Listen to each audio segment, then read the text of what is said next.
Today we're going to talk about a practice that you can do that will make you a better ADV motorcyclist, if that's something you're interested in.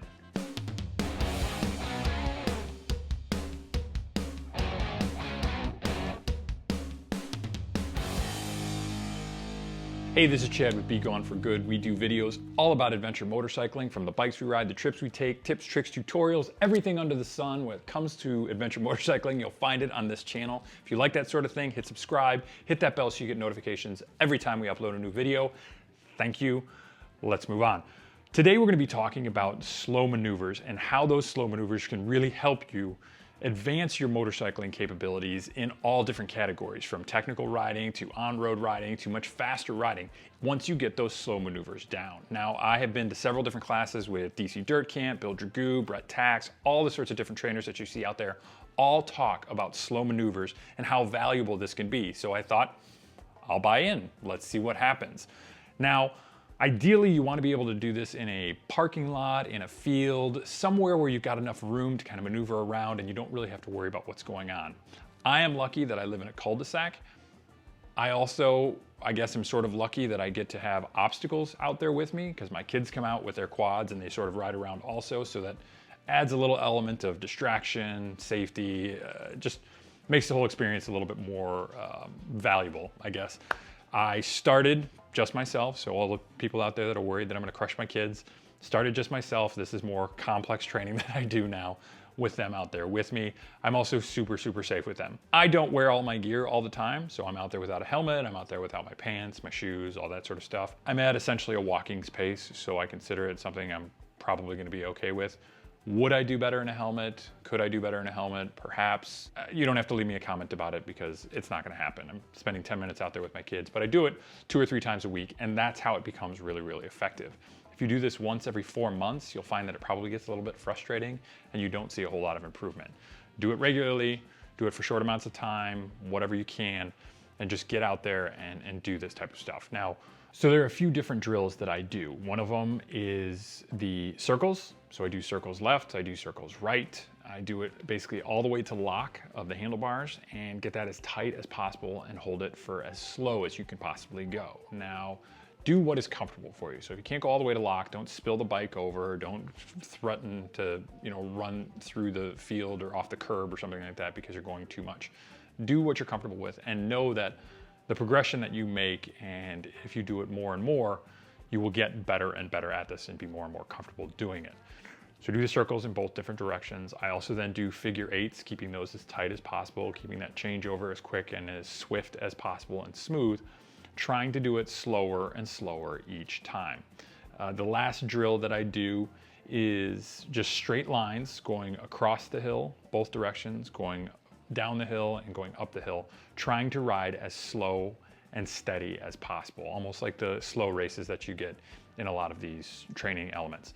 That's what I do to try and get better and better at these slow maneuvers. And I'll tell you that doing this regularly has a massive amount of benefit to the riding that I do, whether that's slow riding, if I need to just turn around on the trail or something like that. If I need to do fast riding, if I need to do technical riding, I'm a lot better on steps now, going up and down, because I know the difference between speed and momentum, and I can keep the bike under control going very, very slow.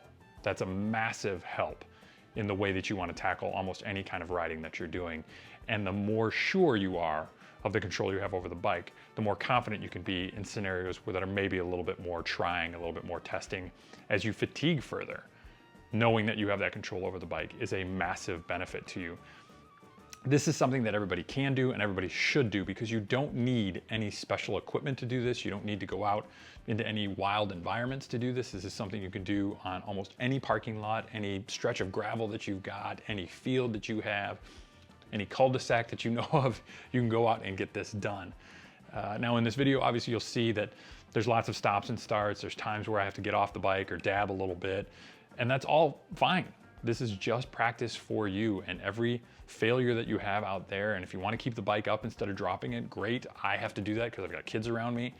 So I tend to dump out of a situation earlier than perhaps I would have to if I didn't have anything around me that I had to worry about. So that's fine.